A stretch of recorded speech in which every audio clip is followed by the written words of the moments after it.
otu birigokwanụ n'etiti ndị ụka ndị be anyị bịakwanụ ndoro na Reverend sister apụtagokwanụ wee lepụrụ anyị Reverend Fr Ejike mbaka gbasara evangelist Ebuka Obi wee na-agwa Reverend Fr mbaka na Ebuka Obi achọrọzi ụtụ ya na Ebuka Obi achọrọzi ya na ojugi ya na ya na ọla onwe ya na ya jebela onwe ya na ofu onye amahụ na otu Ọnịcha azụghị afịa na nke ndị ọzọ na-akpọrọ evangelist Ebuka Obi na ọnọfụrụ ya na nke Reverend Fr Nwebejoy yipụrụ akpa ụkwụ ya wee na-aṅụrụ evangelist Ebuka Obi iyi na ọnọfụrụ ya na nke Reverend sister nwapụta wee na-asị na evangelist Ebuka Obi bụ nwa bingo na ọnọfụghị ya wee sịkwa na maka na evangelist Ebuka Obi si na ọ bụ nwa bebi virgin ka fa ji wee kpụrụ ya n'ọnụ na ọ na-abụ na evangelist Ebuka Obi abụghị nwa bebi virgin na ndị ọzọ na-ekwu na ọ na-afa ha afụ ya na anya jee duo Reverend Fr Nwebejoy ndụmọdụ na Reverend Fr Nwebejoy sokwa wee na-akpọrọ evangelist Ebuka Obi na ọ dụghị ya ọdụ si o wee pụta wee sokwa wee na unu ya bịa ka unu gee n'ife ọkọrọ ebe a ka nkụ bikonu na-egekata m ife a wee sị ontu a ka Jizọs Kraịst si wee bịa n'ụwa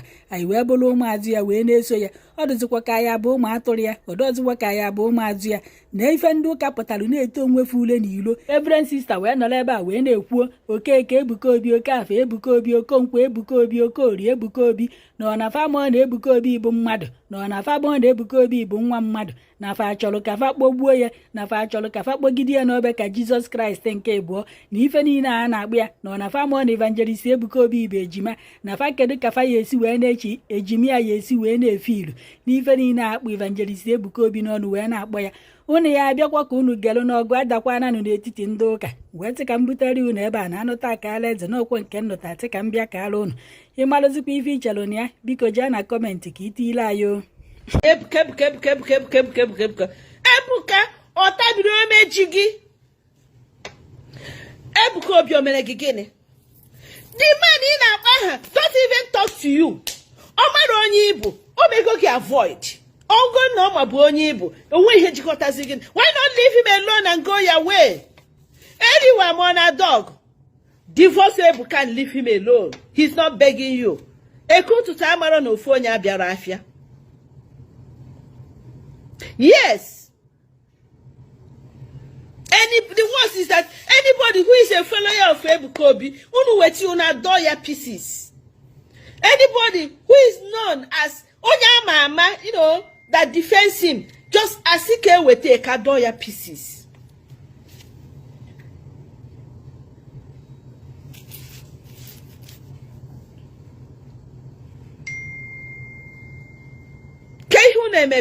Ebuka made statement about his sister.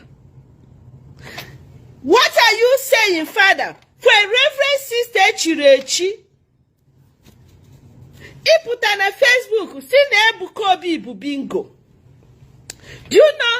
I continue to say, do you know what? I don't support people. I got my support sister because now my fellow sister. And therefore, when your fellow priest do something wrong, Father, I need you to come out and condemn it, that this thing is wrong. We cannot be defending evil because we are trying to protect. Protect what? So I need you to stand out and speak the truth and tell your fellow priest. Niho na-eme adigo too much. The other day ọgbapụrụ shoe ya kwụrụ duo isi nke Ebuka Obi ga-awụkwa virgin monka.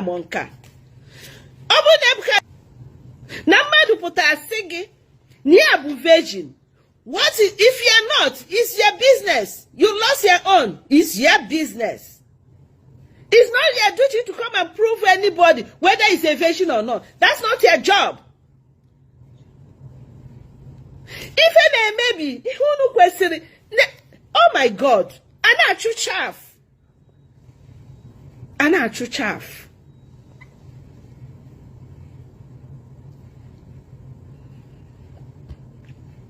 A lot of things in men are buying in Nigeria. Ekwesi condemn.